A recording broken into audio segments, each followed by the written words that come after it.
በስመ አብ ወወልድ ወመንፈስ ቅዱስ አሐዱ አምላክ አሜን። ክቡር አባታችን መልአከ ምሕረት መምህር አበበ ንጉሥ የካቴድራላችን ዋና አስተዳዳሪ፣ ክቡር በኩረ ምዕመናን ኤፍሬም ምስጋናው የካቴድራላችን ምክትል ሊቀመንበር፣ ክቡር መጋቤ ሥርዓት መምህር ስብሐት ደበበ የካቴድራላችን ዋና ጸሐፊ፣ ክቡር መጋቤ ሐዲስ መምህር ሰይፉ አሰፋ የካቴድራላችን የስብከተ ወንጌል ኃላፊ፣ ሊቃውንተ ቤተ ክርስቲያን፣ ካህናት፣ ዲያቆናት፣ የእግዚአብሔር ቤተሰቦች፣ የእናታችን የቅድስተ ቅዱሳን የድንግል ማርያም የአስራት የቃል ኪዳን ልጆች፣ የቅዱሳን ሁሉ ወዳጆች፣ አባቶች፣ እናቶች፣ እህቶችና ወንድሞች በመድኃኒታችን በኢየሱስ ክርስቶስ ስም እንደምን ሰነበታችሁ? እንደምን አደራችሁ? እንደምን ቆያችሁ?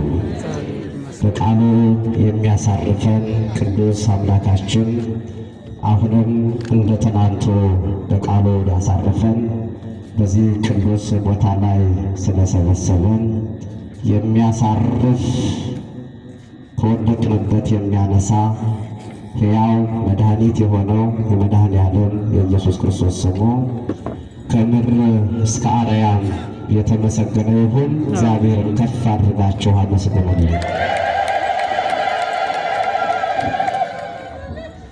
ዛሬ የእናታችን የቅድስተ ቅዱሳን የኪዳነ ምሕረት ዕለት ነውና አማላጅነቷ፣ ጸጋዋ፣ በረከቷ ለሁላችን ይድረሰን። አመስግኗት እመቤታችንን።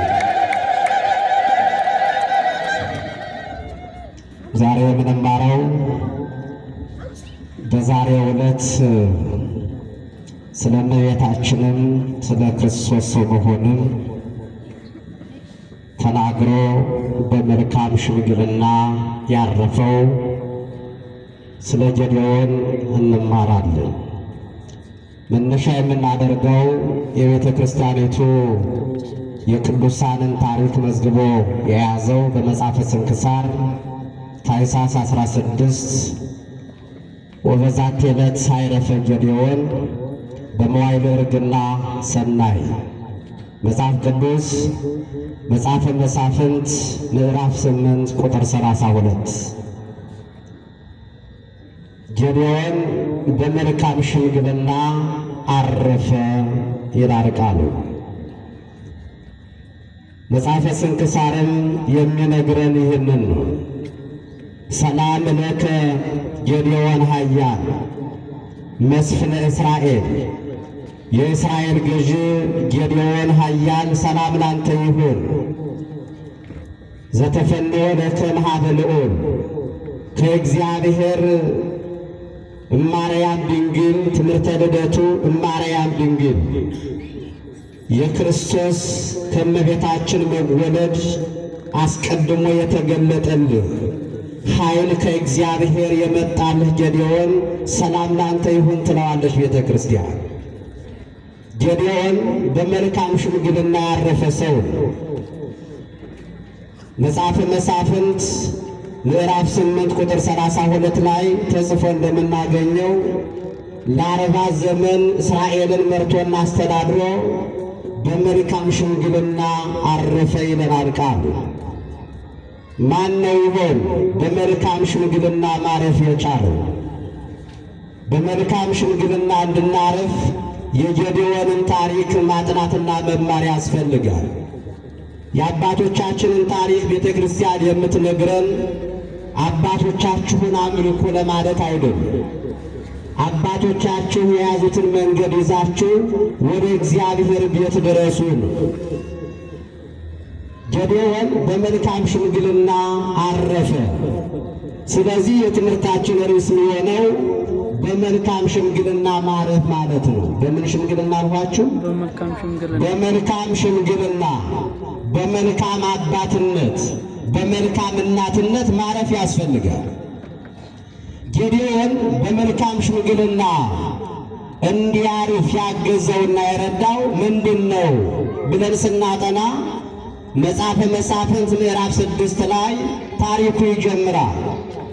ጌዴዎን በወጣትነት ዘመኑ ለእግዚአብሔር መሥዋዕት ያቀርብ ነበረ። ጌዴዎን እግዚአብሔርን አነጋግሮ በጠራራ ፀሐይ በደረቅ ሰማይ ላይ ዝናብ እንዲዘንብ አድርጓል።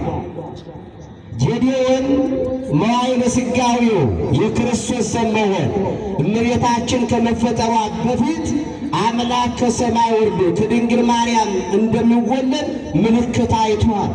ወገኖቹ እስራኤልን ነፃ አውጥቷል። ጌዴዎን በመልካም ሽምግልና እንዲያርፍ ያደረገው በጌዴዎን ዘመን ይላል ምድሪቱ ለ40 ዘመን አረፈች እንኳን ሰው ይል መጽሐፈ መሳፍንት ምዕራፍ 8 ቁጥር 28 ላይ በጌዴዎን ዕድሜ ምድሪቱ 40 ዘመን አረፈች ይላል።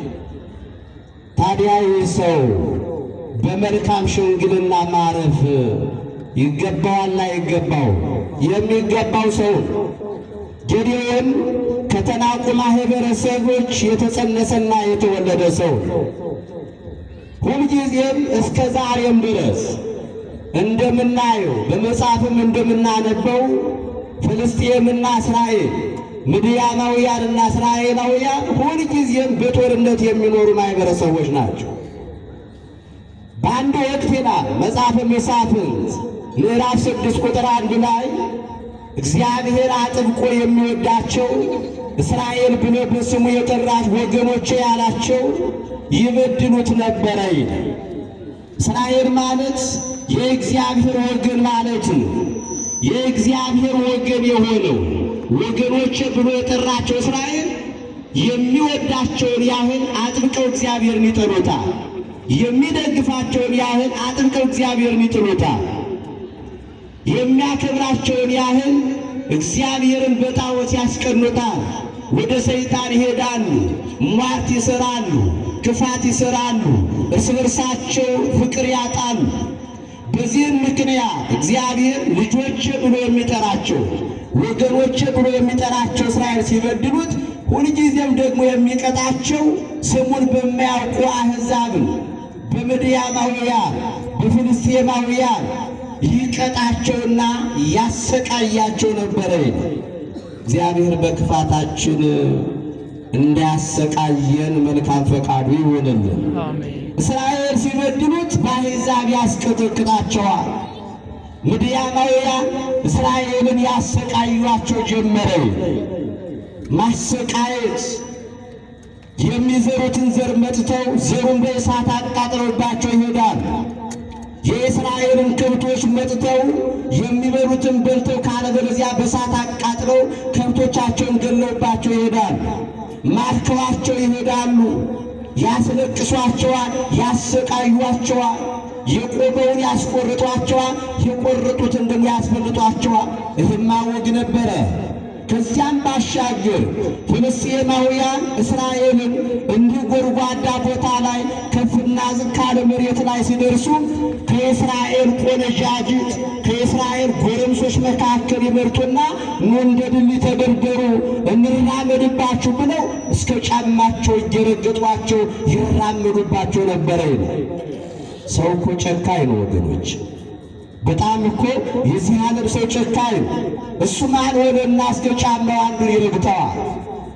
እግዚአብሔርን ስንረሳ ከእግዚአብሔር ጋር ስንጣላ እንዲህ እንሰቃያለን ማለት ነው። እስራኤላውያን በዚህ አዘኑ። ሁልጊዜም ይሰቃያሉ። ሴቶች ያለቅሳሉ። ወንዱ ቤት ዘግቶ እንደ ሴት ልጅ ያለቅሳል። በዚህ ጊዜ ነው እግዚአብሔር የእስራኤልን ግፍ ይመለከታል፣ የምድያማውያንን ጥጋብ ይመለከታል። እስራኤል በአንጻሩ የሚበድሉትን ያህል መከራ ሲበዛባቸው መፍትሄው እግዚአብሔር እንደሆነ ደግሞ ያውቁበታል። የችግራችን መፍትሄ ማን ይሆን? ማን ነው? እሱ እግዚአብሔር ነው። የችግራችን መፍትሄ እሱ እንደሆነ ያውቃል። ከግብፃውያን የ430 ዘመን የባርነት ግዛት ነፃ ያወጣቸው እሱን አሰቡት ይላል። በስቃይ ላይ ሆነው እግዚአብሔርን አሰቡት። ባህር ከፍሎ በሙሴ በኩል ያሻገራቸው፣ ሲርባቸው መና ከደመና ያወረደላቸው፣ ውሃ ሲጠማቸው ከድንጋይ ላይ ውሃ ያፈለቀላቸው እግዚአብሔርን አሰቡ ይላል። ዓለም እግዚአብሔርን ሊያስብ ይገባዋል። ዓለም በጥብጣ የሰጠችን አዘጋጅታ ጠምቃ የሰጠችን የወይን ጠጅ ሊያሳርፈን አይችልም። እግዚአብሔር ከባዶ መሬት ላይ አፍልቆ ያጠጣን እሱ ነውና እሱን ማሰብ ያስፈልጋል። በእጃችን የጨበጥነው አያሳርፍም፣ በቤታችን ያከማቸነው አያሳርፍም። እስራኤል መፍትሄው እግዚአብሔር እንደሆነ ስለሚያውቁ እግዚአብሔር ሆይ ከምድያማውያን ነፃ አውጣን ብለው ወደ እግዚአብሔር ጮኹ ይላል። ወደ ማን ጮኹ? ወደ እግዚአብሔር ጮኹ። እግዚአብሔርም መልአኩን ላከ። የላከው ወደ ምናሴ ወገን ወደ ሆነው ወደ ጌዴዎን የእግዚአብሔር መልአክ ተልኮ መጣ። ይህ ጌዴዎን በስደት እንዳይሞት ከገደሉ እስከማይመች ቦታ ላይ ሆኖ ያዘመረውን አዝመራ እየወቃ እንዳያቃጥሉበት ከዛፍ ስር ለመቅበር ደፋ ቀና ሲል ስንዴውን እየወቃ እያበራየ የስንዴ ቡና የገበለባ ብታኙ በፀጉሩ ሞልቶ እያለ የእግዚአብሔር መልአክ ወደ ጌዴዎን መጣ ይል። የእግዚአብሔር መልአክ ወደ እነማን መሄድ ይመስላችኋል? እግዚአብሔር እስራኤልን ነፃ ሊያወጣ ሲፈልግ ወደ ጌዴዎን ወደ አርሶ አደሩ ስንዴ እየወቃ የስንዴ ብናኝ በፀጉሩ ሞልቶ ወደሚሰቃየው ላሙ እየተንጠፈጠፈ እየሰራ ወደሚበላው ወደ ጌዴዎን እግዚአብሔር መልአኩን ላከ ይላል። ሄደና ምን አለው እግዚአብሔር መልአክ? መጽሐፈ መሳፍንት ምዕራፍ 6 ቁጥር 12 አንብቡ። የእግዚአብሔር መልአክ ሄደና አንተ ጽኑ ኃያል ሰው እግዚአብሔር ካንተ ጋር ነው አለው። ማን ካንተ ጋር ነው? እግዚአብሔር ካንተ ጋር ነው። ጌዴዎን ደነቀው። ላሙ እየተንጠፈጠፈ ነው፣ ደክሞታል፣ ወስቷል። አንተ ጽኑ ኃያል ሰው እግዚአብሔር ካንተ ጋር ነው። ሁለቱ ነገር አስደነቀው። አንደኛ አንተ ጽኑ ኃያል ሰው የሚለው፣ ሁለተኛ እግዚአብሔር ካንተ ጋር ነው የሚሉ ቃላቶች ጌዴዎንን አስደነገጡ። ምክንያቱም በዚያ ዘመን እስራኤላውያን እግዚአብሔርን ትቶናል፣ ረስቶናል፣ ዋጋ የለንም፣ ሞት በላያችን ላይ ነግሶ ይኖራል፣ በስቃይ እንኖራለን ብለው ተስፋ ቆርጠው ነበረ። እግዚአብሔር ካንተ ጋር ነው ያልኸኝ አንተ ጽኑ ኃያል ሰው እንዴት አልኸኝ? እኔ እኮ በቤተሰቦችም የተናኩ ነኝ፣ ከተናቀ ማህበረሰብ የተወለድሁ ነኝ።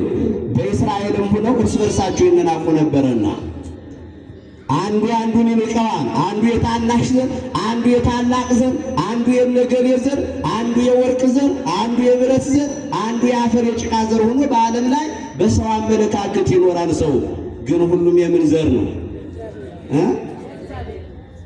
የወርቅ ዘራም የአልማዝ የሴትዮዋን ስም አላሉ የብረት ዘር ማለት ሁላችንም ከምድር አፈር የተሰራን ትቢያዎች ነን።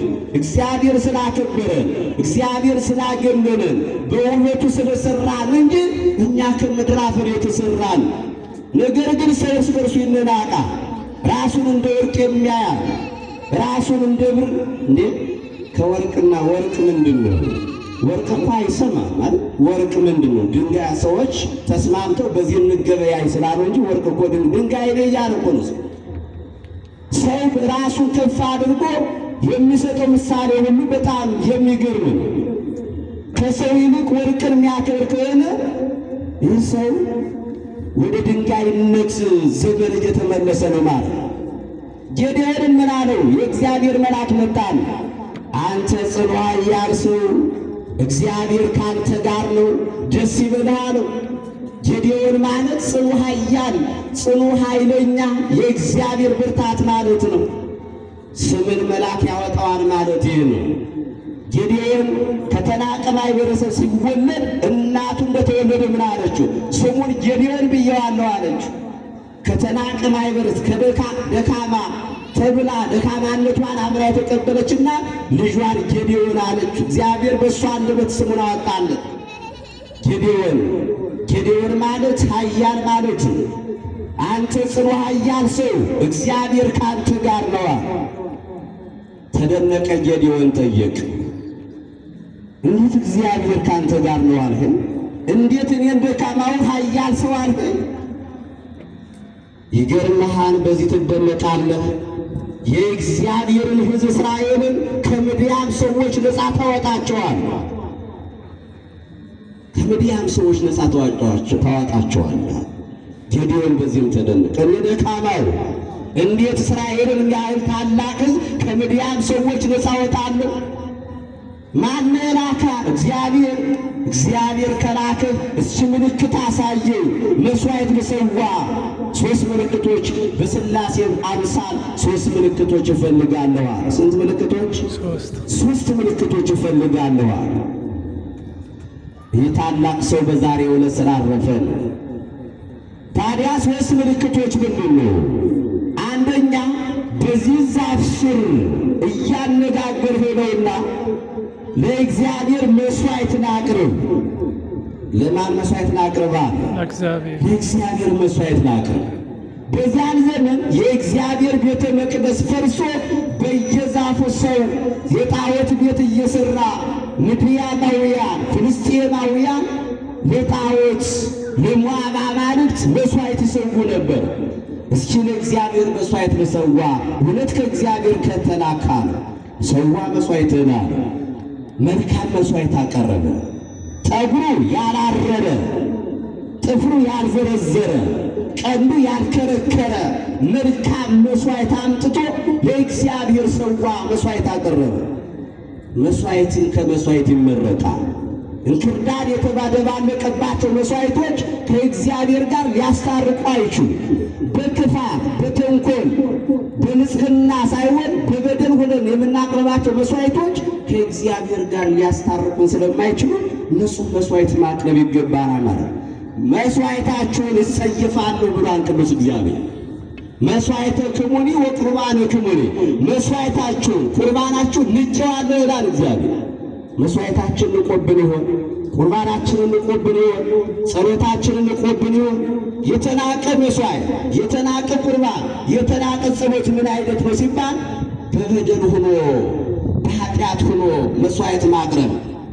ሰው አጥንት እየቆጠረ ዘር እየቆጠረ ቤተ ክርስቲያን አሳንጻለሁ፣ መሥዋዕት አቅርባለሁ፣ እጾማለሁ፣ እጸልያለሁ ቢሉ የግብዝነት ሥራ ነው የሚሆነው እንጂ በቅድመ እግዚአብሔር አይደርስም ይላል መጽሐፍ።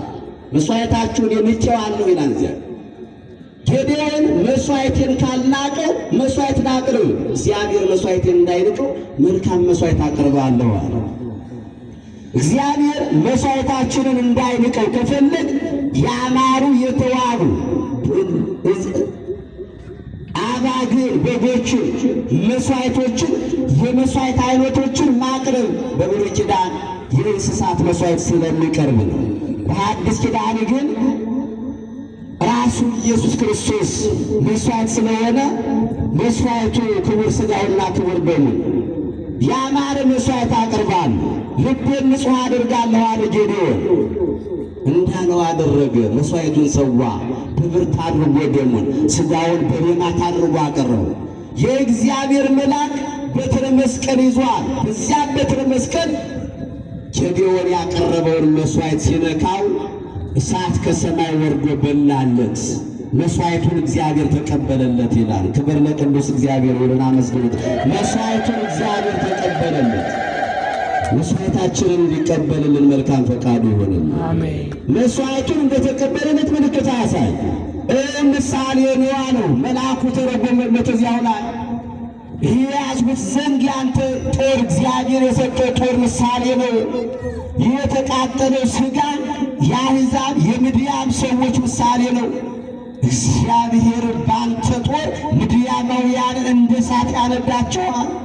አንተ ጽኑ ኃያል ሰው እግዚአብሔር ከአንተ ጋር ነው ያልሁ ለዚህ ነው አለ። ቆይ አሁንም ሁለተኛ ምልክት እፈልጋለሁ አለ ጌዴዎን። ምክንያቱም በአንድም በሁለትም መንገድ ሰይጣን እስከ 3 ጊዜ ስለማይደግም 3 ጊዜ ተአምር እፈልጋለሁ። አሁንስ ምን ላድርግልህ? ጸምር ልዘርጋ አለ። ጸምር ማለት ግምጃ ማለት ነው። ግምጃ መጣ ዘረጋና አሁን በዚህ ደረቅ ሰማይ ላይ ጠል ከሰማይ ይውረድ ማለት ዝናብ ከሰማይ ከግምጃው ብቻ ላይ ይውረድ። ችምታል ግምጃ ላይ ሌላ መሬት ላይ እንዳይወርድ አለ። እንዳይከብድ በጣም ከባድ ግን ለእግዚአብሔር ምን ይከብደዋል?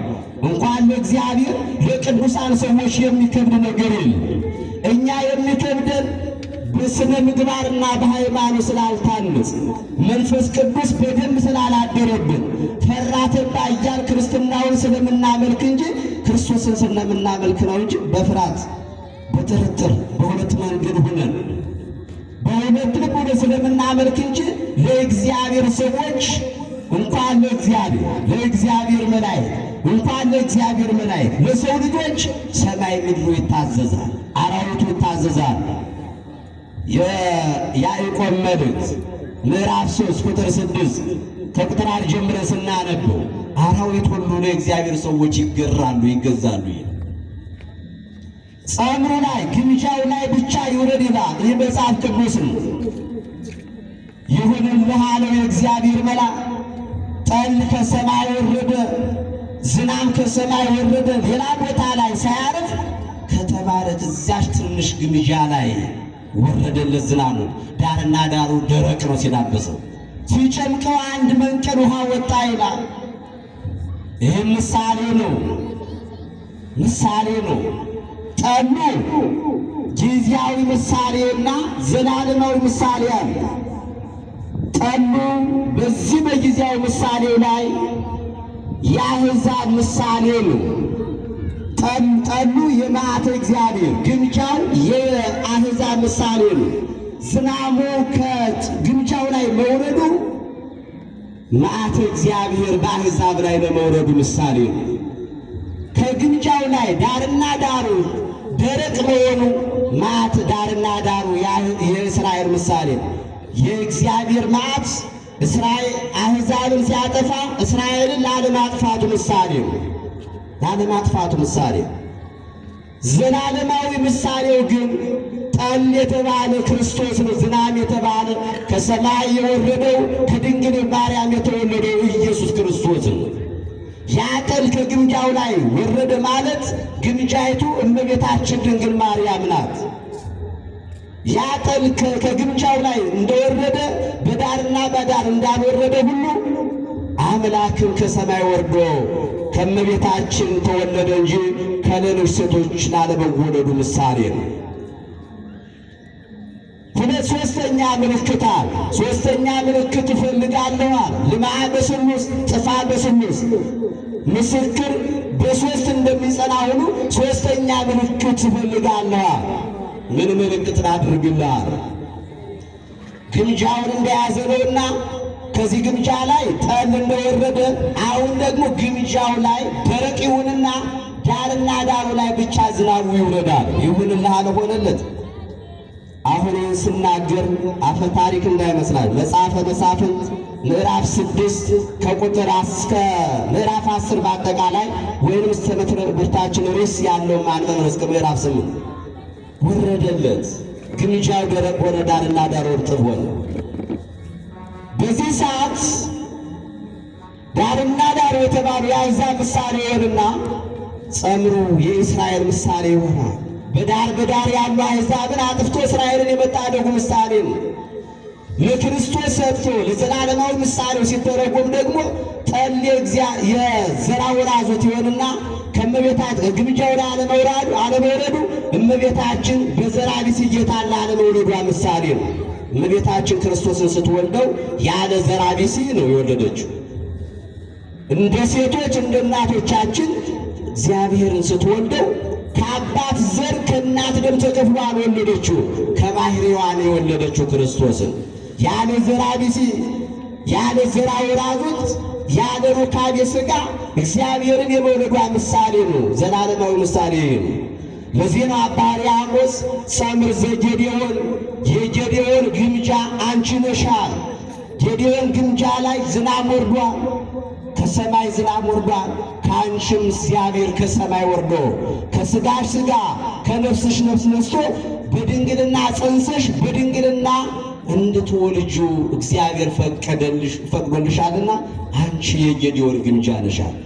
ታዲያ ጌዴዎን በዘመኑ ሁሉ የእግዚአብሔርን አዳኝነት፣ የእግዚአብሔርን ኃያልነት፣ የእግዚአብሔርን ታዳጅነት ብቻ ሳይሆን ያየው እግዚአብሔር ከሰማይ ወርዶ ከድንግል ማርያም ተወልዶ ዓለምን በሙሉ ከሲኦል ከገሃነም ከመከራ ሥጋ ከመከራ ነፍስ እንደሚያድን ተገልጾለት ያየ ሰው ነው። እሱ ነው በመልካም ሽምግልና ያረፈው ማለት ነው። ጌዴዎን እነዚህ ምልክቶች ካየ በኋላ ከምድያማውያን ከፍልስጤማውያን ጋር ጦርነት ሊገባ ስለሆነ እንዲሁ ጨንቆት ለ12ቱ ነገደ እስራኤል እገሌን እርዳኝ፣ አሴር፣ ምናሴ፣ ብንያም የሚባሉ እርዱኝ፣ እግዚአብሔር እንዲህ ብሎ አይደለም። ብዙ ሰው ተሰበሰበ። እግዚአብሔር ምን አለው? ጌዴዎን አንተ ጽኑ ኃያል ሰው፣ የእግዚአብሔር መልአክ አሁንም ከእግዚአብሔር ታዞመት፣ አንተ ጽኑ ኃያል ሰው ይህን ያህል ሰው ለምን ሰበሰብ? ይህን ያህል ወታደር ምን ያደርግልሃል አለ። እንዴ ከታላቋ ከፍልስጤም ጋር ከምድያማውያን ጋር እኮ ነው የምገጥመው። ታዲያ እንዲያውም አንሶኛል እንጂ አይደለም፣ ይህን ሰው ቀንሳል፣ የፈራ ይመለስ ብል አዋጅ አውጆ ዛሬ አሁን በየምኑ የፈራ ይመለስ ትልቅ ሪስ አድርጎ መከራውን ጌዴዎን ነው የተናገረው እና ከእግዚአብሔር ነው ያገኘው። የፈራ ይመለስ ሲል ያ ሁሉ ወደ ኋላ ሸሽ። አሁንም ጌዴዎንን ምን አለው? አሁንም ያለ ሰው ብዙ ነው፣ ወደ ወንዝ ይዛቸው ወረዳ ነው። ወደ ወንዝ ይዟቸው ወረደ። በላሁን ምልክት አሳያለሁ፣ ሰራዊትን ውሃ ጠጣ በላቸው። ውሃ ሲጠጡ ለዚያ ለነጻነት የተመረጡት እንደ ውሻ ጠለፍ እያደረጉ ውሃ ይጠጣሉ። ያልተመረጡት ግን በጉልበታቸው እንደ ከብት ተንበርከው ውሃ ይጠጣሉ። በጉልበታቸው ተንበርከው የሚጠጡትን አሰላልታችሁ እንደ ውሻ ጠለፍ አድርገው ትጥቃቸውን ሳይፈቱ የሚጠጡትን ሰዎች እነሱ ምረጣቸው 300 ሰው ብቻ አገኘ። ይገርማል። 300 ሰው ይዞ እስራኤልን ነፃ ለማውጣት ሲገሰግስ ሳይዋጋ ኃይል እግዚአብሔር ነው፣ ጦርነት የጌዴዎን እያለ አዋጅ ሲናገሩ ምድያማውያን ልባቸው እንደ ሰም ቀለጠ፣ ኃይላቸው እንደ ገል ተቀጥቅጦ እስራኤልን ነፃ ያወጣ ሰው ነው ጌዴዎን። ጌዴዎን በዚህ ምክንያት እግዚአብሔርን እየጠየቀ ሕዝቡን እየመራና እያስተዳደረ ለ40 ዘመን ምድሪቱ ሁሉ አርፋ ሰው ሁሉ ለእግዚአብሔር እየዘመረ ለአምላክ ወልል እያለ በሰላም በፍቅር ኖረ። ማረፍ እንዴት ደስ ይላል መሰላችሁ! ላኮ ሳናር ልንሞት ነው። ማረፍ ምንድን ነው? በጣም እኮ ሰው አሁን ዓለም እኮ አላረፈችም። ዓለም ባደገች ቁጥር መዓት ነው እዛ ያገታል። አንዱ ዓለምን አንድ ቀን አጠፋታለሁ ይላል፣ አንዱ ለጅቼ መታችኋለሁ ይላል። ዓለም እንኳን ለእኛ ለደካሞች ኃያል ከኃያል ጋር እየተፎካከሩ ልባቸው ደም ግፊታቸው ከፍ ዘቅ ሲል ነው የሚውሉ የሚያድሩት እኮ ተጨንቀዋል እኮ አይደለም። አፍሪካ አውሮፓውያን ጭንቀት ላይ ናቸው። አንዱ እንደ መቃዠት ብሎ አንዱ ቢለቀው እኮ አንድ ሀገር የሚያጠፋ ከሆነ አስቸጋሪ ነው። ስለዚህ አሜሪካም አፍሪካም እኩል የምትጨነቅበት ዘመን ላይ ነው ያለው። ስለዚህ ሰው ስለሚያዝ ሰው እንዴት ማረፍ ያቅተዋል?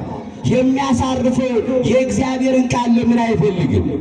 ለምን ምድሪቱን አያሳርፋትም? ለምንድን ነው በሰላም መኖር ያቃተው ሲባል ሰይጣን ሰው ላይ ነግሶበት በሰላም መኖር አቃተው። ሰውንም በሰላም ማስኖር አልቻለም ማለት። ጌዴዎን ግን በኔ ዘመን ሰላም ይሁን፣ ዘረኝነት የለም፣ መለያየት የለም፣ ጦርነት የለም፣ ፍቅር ይንገሳል። ፍቅር ይንገስ ከእግዚአብሔር የተላከ ነውና ፍቅር ይንገስ ሲል በእስራኤል ላይ ፍቅር ነገሰባቸው፣ ሰላም ነገሰባቸው። ፍቅር እኮ ይናፍቃል፣ ሰላም እኮ ይናፍቃል፣ አንድነት እኮ ይናፍቃል። እንዴት ነው ጥንታውያንና የዛሬዎቹ እኛ ኢትዮጵያውያን እንዴት መሰለባት? ምን ፍቅር ናፍቆት ላይ ነው። አንድነት አብረን መብላት መጠጣት ይናፍቃል እኮ። ሰው ከጎረቤቱ ጋር በጥርጥር እንዴ ሰው ጥንታውያን እናቶቻችን እንጀራ ሲጋግሩ ከዚህ ከትኩሱ እንጀራ ቅመሱ ብለው 3-4ቱን እንጀራ አጥፈው ለማቀበል ሩጠው ቤት ይገባሉ። ዛሬ አጥሩም አያስገባም። ከበር ላይ የታሰረው ውሻን እኮ አያስገባም። ይህ ምንድነው? ሰው ሰላም አጥቷል፣ እረፍት አጥቷል ማለት ነው። ኧረ እግዚአብሔር ያሳርፈን። ማን ያሳርፈን? እግዚአብሔር ያሳርፈን። ምድር ትረፍስ። ምድሪቱ በጌዴዎን ዘመን ለ40 ዘመን አረፈቻል። አይ መታደል፣ አይ መመረጥ እኮ ነው፣ መታደል እኮ ነው። ጌዴዎን ምድሪቱን 40 ዘመን አሳርፋ። እኛ ለጎረቤቶቻችን ሰላም አንሰጥ፣ ለማህበረሰባችን ሰላም አንሰጥ። ምን እንዲው ሌላ ሰው ለራሳችን ሰላም አንሰጠው። በራሳችን ላይ ዝም ብሎ በራሱ አይምሮ ላይ ጦርነት ከፍቶ መከራው የሚያይ ሰው እኮ አለ። ከራሱ ጋር የተጣላ ራሱን ማሳረፍ ያቃተው ሰው እንዴት ሌላውን ሊያሳርፍ ይችላል? ስለዚህ ሌላ አሳራፊ የለምና እግዚአብሔር ነውና የሚያሳርፍ። ወደ እግዚአብሔር ልቡናችንን መልሰው፣ ወደ እግዚአብሔር ልቡናችን ይመለስ። የያዝነው ያሳርፍ። ሳንቲም በእጃችን ከያዝ አሁን ካሁን ሌባ አንገቴን ቆረጠ እያል እንሰቀቃለን። እንዲያው ወርቅ ብር ይዛችሁ ማታ ላይ ስትጓዙና ባዷችሁ ስትጓዙ ነፃነቱ የት ነው የሚሰማው? ባዷችን ስንጓዝ ደስ ይላል። አሁን ዕቃ ይዞ የሚጓዝ ሰው ሰላም የለው። ውድ ነገር ይዞ የሚጓዝ ሰው አሁን ካሁን ሌባ ተከተለኝ ሰላሙን አጡ። ቤትም አስቀምጦ ብሩን እንዲያውን ማታ መጥቶ አንዱ የደፋ ይሁን እያለ ይስቅ። ምክንያቱም ብር እኮ ያሳርፍ፣ ወርቅ ያሳርፍ፣ የዓለም ቁስ በሙሉ ያሳርፍ። እንዴት ሊያሳርፍ ይችላል? ምክንያቱም ሌባ የሚመጣው ካየበት ቤት ነው። ይህንን አንተም ሌባው ያውቃል፣ እኛም እናውቃለን። ስለዚህ ይልቁንስ ሁሉንም ትተን ባዶ እንሁንና ባዶ እጃችንን እንሁንና ማንንም ጨብጥ፣ እግዚአብሔርን ያዝ። እግዚአብሔርን የያዘ ሰው ነው የማይፈራው። እግዚአብሔርን የያዘ ሰው ነው የማይደነግጠው። እግዚአብሔርን የያዘ ሰው ነው ሰላም የሚያገኘው እንጂ እንደው የዓለምን ሀብት ንብረት ቢሰጡን ምናርፍ ይመስላችኋል? አናርፍም። እቺ ትንሿም እንኳን አላሳርፈም ብላል እንኳን ብዙ ሰጥቶ። ምክንያቱም ብዙ በመቀበል አይደለም ሰላም ያለው፣ አብዝቶ የለቀመ ጥቂትም የለቀመ እኩል ነው። ስለዚህ በጌዴዎን ዘመን ምድሪቱ በሰላም አረፈች። እባካችሁ እንዲሁ ለራሳችንም ሰላም እንስጠው፣ ለጎረቤቶቻችንም ሰላም እንስጠው። ከኛ በታች ያሉ ሰዎችን ካል ሰላማቸውን ያገ እስኪ እጃችንን ከትከሻቸው ላይ እናንሳላችሁ። ምንድነው ሰላም አጥተን ሰዎችን ሰላም እንነሳለን? አንድነታችን፣ ሰላማችን፣ ፍቅራችንን እየተቋደሰ አብሮ እየበላ እየጠጣ የሚኖር ማህበረሰብ ምን ነካው ሲባል ከእግዚአብሔር መለየቱ ነው። ሁሉ እንደ እስራኤል እግዚአብሔር ወደ ልቡናችን ይመልሰን። ምድር በጌዴዎን ዘመን 40 ዓመት ሙሉ በሱ ግዛት አረፈች።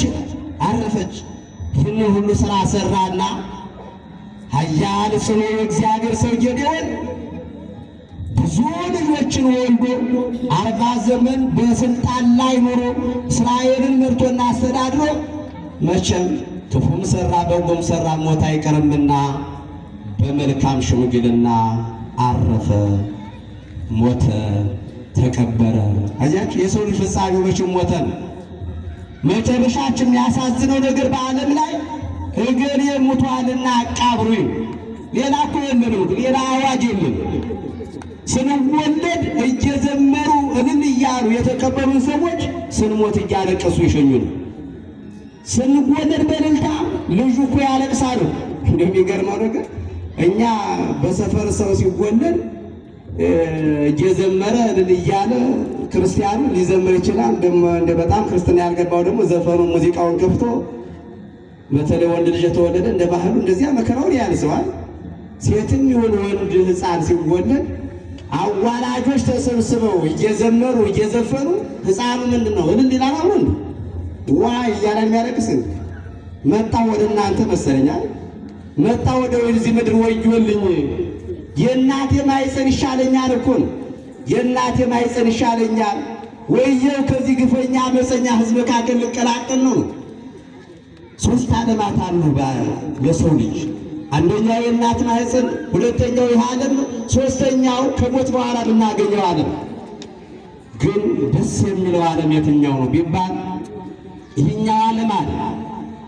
ከዚህኛው ዓለም የእናታችን ማህፀን ዓለም ይሻላል። የእናት ማህፀን ዓለም ሆኖ 9 ወር ከ5 ቀን ብቻ ነው የምንቆይበት። ምን አለ መላ ዕድሜያችን እዚያ ብንቆይ ያስብላል። ሕፃናት የሚቀመጡ በስነ ተዋልዶ ሕፃናት በፅንስ ላይ ቢቀመጥ ተዘግዝቀው ነው። ተዘግዝቀው በዚህ ዓለም ላይ መቀመጥ ትችላለን? አትችልም። እንኳን ተዘግዝቀን ቀና ብለን መከራ ያየናል። ሰላም አለ። የእናት ማህፀን ግን ተዘግዝቆ ሕፃኑ ተቀምጦ ሰላም ደስታውን ያገኛል፣ ሰላሙን ያገኛል። ወደዚህ ዓለም ሲመጣ ያለቅሳል። እያለቀሰ ይመጣል፣ እያለቀሰ ይሸኛል ማለት ነው። የኛ ህይወት እንዲህ ነው። የዓለም ምንም አይደለም፣ ለወዲያኛው ዓለም መሸጋገሪያ ነው። መጨረሻው ግን ደስ የሚለው ይህ ዓለም ሳይሆን ወዲያኛው ዓለም ሦስተኛው ዓለማችን ያሁን እግዚአብሔር ካደበን ከቀናን በሰላም በፍቅር በንስሐ ከኖር የምናገኘው ዓለም ያኛው ዓለም ደግሞ ፀሐይ መንግሥተ ሰማያት እይታጽዋ ናቀዘች ወይ ይጸልም ወርተች ወይ ያር ፀሐይ የማይጨልምባት ጨረቃ ደም የማትሆንባት ከዋክብት የማይረግፉባት ጨለማ የማይታወቅባት ዓለም መብራት ሄደ የለ ውሃ ሄደ የለ መንግሥተ ሰማያት እዚያ ለመግባት ያብቃን መድኃኒዓለም። ይህ ሁሉ ያልፋል እኮ እንደው እዚያ ከገባን እንደው ውዑታ የለም እንዲህ ማማረር የሚባል የለም። እግዚአብሔር ከዚህ አድርሰን ማማረር የሚባል ነገር ይህ ጎደለ የሚባል ነገር የለም። ይሄኛው ዓለም ግን የጉድለት ምልክት ነው። ይሄኛው ዓለም ጎደሎ ነው። በዚያኛው ዓለም እንዳንቸገር በዚህኛው ዓለም መስራት መልካም መስራት ያስፈልጋል። በዚህኛው ዓለም በምናየው አሁን ባለንበት ዓለም ለመኖር ከእናት ማኅፀን እጅ እግር ይዞ መወለድ ያስፈልጋል። ከእናቱ ማኅፀን እጅ እግር ይዞ ዓይን ካልመጣ በዚህ ዓለም በምን እጁ ሰርቶ ይበላል? ስቃይ ነው የሚሆንበት። ስለዚህ ከእናቱ ማኅፀን እጅ ይዞ ይመጣል፣ እግር ይዞ ይመጣል፣ ሙሉ አካል ይዞ ይመጣል። አሁን ለምንድን ነው እግዚአብሔር ከእናቱ ማኅፀን ሁሉ ይሰራለት?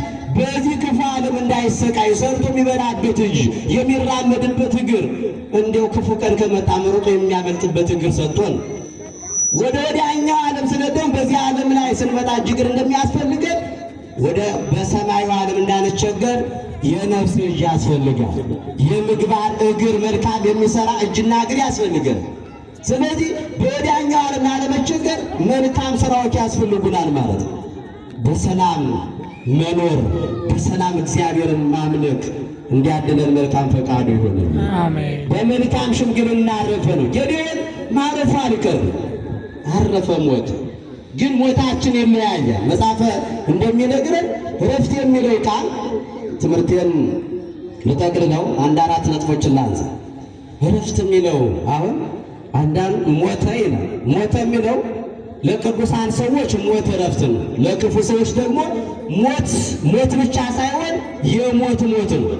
እየሰማችሁ ሞተ የሚለው ቋንቋ ለቅዱሳን ሰዎች ሞት እረፍት ነው ትርጉሙ። ለክፉ ሰዎች ደግሞ ሞት ብቻ ሳይሆን የሞት ሞት የሚል ትርጉምን ይይዝ። በስጋው ሞቷል፣ በነፍሱ ሞት ድርብ ሞት ያገኘዋል ማለት ነው። ቅዱሳን ሰዎች እግዚአብሔርን በመልካም ሲያመልኩ በፍቅር ሲያመልኩ የኖሩ ሰዎች ቢሞቱ ሞታቸው የበለጠ እረፍትና ተድላ ደስታ ነው ይዞላቸው የሚመጣ። ስለዚህ እረፍት ስንል በመልካም አረፈ ስንል አንደኛ እረፍት ኦሪት ዘፍጥረት ምዕራፍ 2 ቁጥር 2 ላይ እንደተነገረው ሳልሙ በእረፍት በሰንበት ማረፍ ዋይረፈ እግዚእነም ኩሉ ግብር ዘአዘግብ ስድስቱን ቀን ሲፈጥር ሰንብቶ በሰባተኛው ቀን አረፈ። በስንተኛው ቀን አረፈ? በሰባተኛው ቀን። ምን ለማለት ነው? እግዚአብሔር አሁን ደክሞት የሚያርፈው እረፉ እስኪ ለሥጋችሁ እረፍት ስጡት ነው። አሁን ሰው በሰንበት ያርፍ፣ በስድስቱ ቀን ያርፍ። እንኳን ዓለማውያን መንፈሳውያን አብያተ ክርስቲያናት በሙሉ እሑድም ቅዳሜ በሰንበት እንዲሰርቶ ሊያል በጣም እኮ የሚገርም እኮ መንቀዥቀዥ ነው እንጂ ሌላ ምን አተረፈ? ማነው ያረፈው? እሺ እረፍት በሰንበት ስላለ ስላልሰረን የደረጀችው አፍሪካ እሺ በሰንበት ሰርተ ምን አመጣ? ምን አመጣ? እግዚአብሔር ስድስቱን ቀን ስራ፣ በሰባተኛው ቀን እረፍ። እንኳን አንተ የምትጭነው አህያ፣ የምታርሰው በሬ፣ የምታስረው ባሪያ፣ ሎሌ፣ ገረድ የምትለው ሁሉ ይረፍ ይረፍ፣ አሳርፈው። አንተም ስጋን አሳርፍ። እንዴ እረፍት የሚባለው ሰው እንዴ እረፍት ይሞላል። ሰው ስራ ላይ የወረ ፈቃድ ይወጣ መከራው ግን እኮ ያርፍ። እረፍት የሚባለው እንኳን ነው። እረፍትን ሙተን ልናጠጥበው ነው። እረፍት ምናልባት ምተኛው ከሞት በኋላ ለዘላለም ታንቀላፋል እስከ ትንሣኤ ድረስ። እረፍትን ሙተን ማጠጣም አትችልም። በሰንበት እረፍ። የታመሙትን እየጠየቅ ቤተ ክርስቲያን እየተሳለም እረፍትን ቅመሰው እስቲ። ሁለተኛው እረፍተ ፍልስጥኤም ምድር ቅድስት ነው። ኦሪት ዘዳግም ምዕራፍ 32 ላይ እንደተጻፈው ከስደት ማረፍ ከስደት ማረፍ ደስ ይላል። ከስደታችሁ እረፉ ይላል እግዚአብሔር። ከስደት ማረፍ ሁለተኛው ነው ተመዝግቧል በመጽሐፍ ቅዱስ። አሁን እስራኤል ለጊዜው ለእስራኤል ነው የተነገረ ከስደት ማረፍ። ማርና ወተት በምታፈሰው ሀገር በከነዓን ምድር ማረፍ እሱ በጣም ይጣፍጣል። ለአብርሃም ለያዕቆብ ለዘሩ የማለላቸውን የተስፋውን ምድር ሰጥቶ እስራኤልን አሳርፏቸዋል። እናንተም ከስደት ረፉ። እባካችሁ ከስደት እንመለስ። ወዴት ተሰደናን? ሰው ከስደት ረፉ ልትሉ ትችላለን። አሁን እዚህ ላይ ናችሁ። አይምሯችን እዚህ ነው። እንኳን አንተ እዚህ የተቀመጣችሁት እኔም እዚህ እየተናገር እንደ አሜሪካ የሚሰደድ ሰው እንግዲህ ህሊና በጣም መሰደድ አናርፍ። ህሊናችን ተሰዷል። አንዱ ወደ አረብ ሄዷል፣ የአንዱ አይምሮ ወደ ካናዳ ሄዷል፣ አንዱ ወደ ሩሲያ ይሄዳል። ጦርነቱ ሲላ እንደዚህ አሁን አይምሮ ሰው ስደተኛው ከጽድቅ ተሰደና ነው፣ ከሰላም ከፍቅር ተሰደና ነው። እግዚአብሔር ከተሰደደ አይምሯችን መልሶ ያሳርፈን። አሜን። ሶስተኛው የሥጋ ዕረፍት ነው። ሥጋ ዕረፍት በሰንበት ከማረፍ ከስደት ከማረፍ ጋር ይያያዝ። ሥጋችንም ሊያርፍ ይገባዋል፣ ማረፍ ያስፈልጋል። ይህም በማቴዎስ ወንጌል ምዕራፍ 11 ቁጥር 28 ላይ ተጽፏል።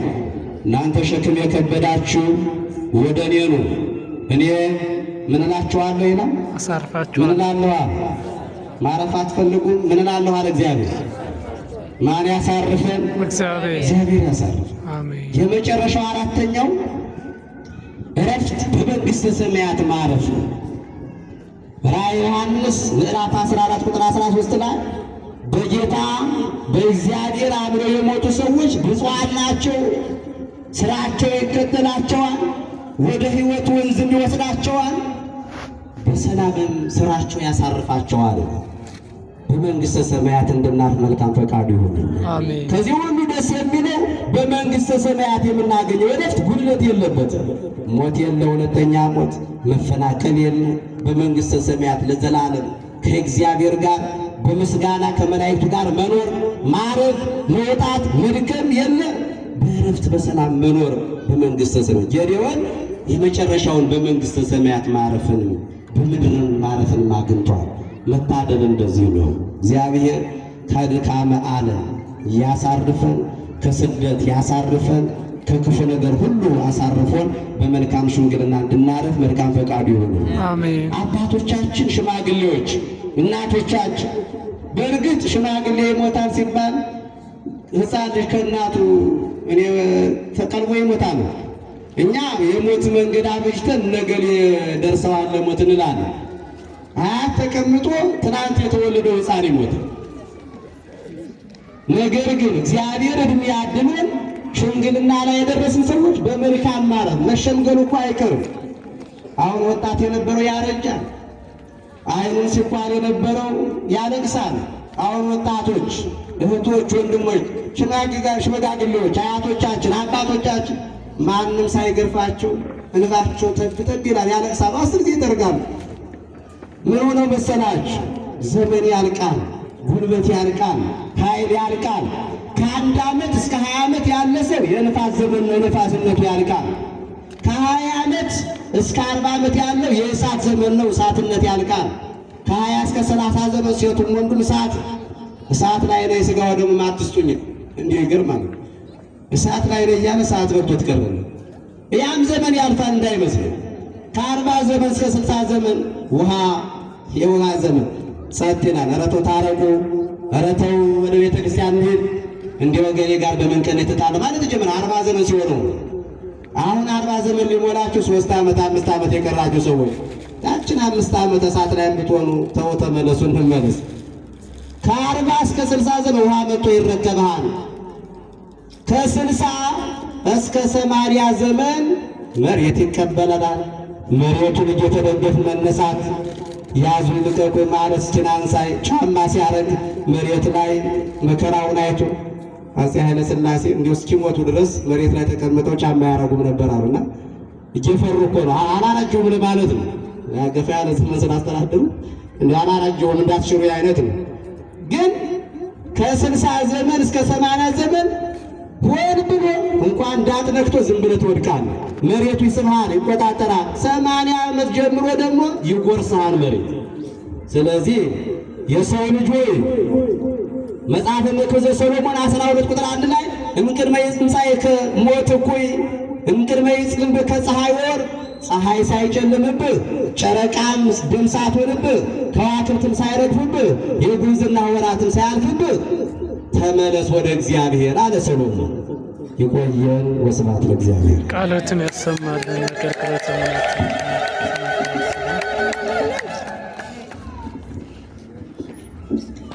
ቃለ ሕይወት ያሰማልን። አሜን። ቃለ ሕይወት ያሰማልን። አሜን። ቃሎትን ያሰማልን። የአገልግሎት ዘመናቸውን በእውነት የመጋቤ ምስጢር መምህር ተወልደ ምሕረት በእውነት እግዚአብሔር አምላካችን የአገልግሎት ዘመናቸውን ይባርክልን፣ ያስረዝምልን፣ በእድሜ በጤና ይጠብቅልን። ሲልም ብላችሁ እግዚአብሔርን አመስግኑላችሁ።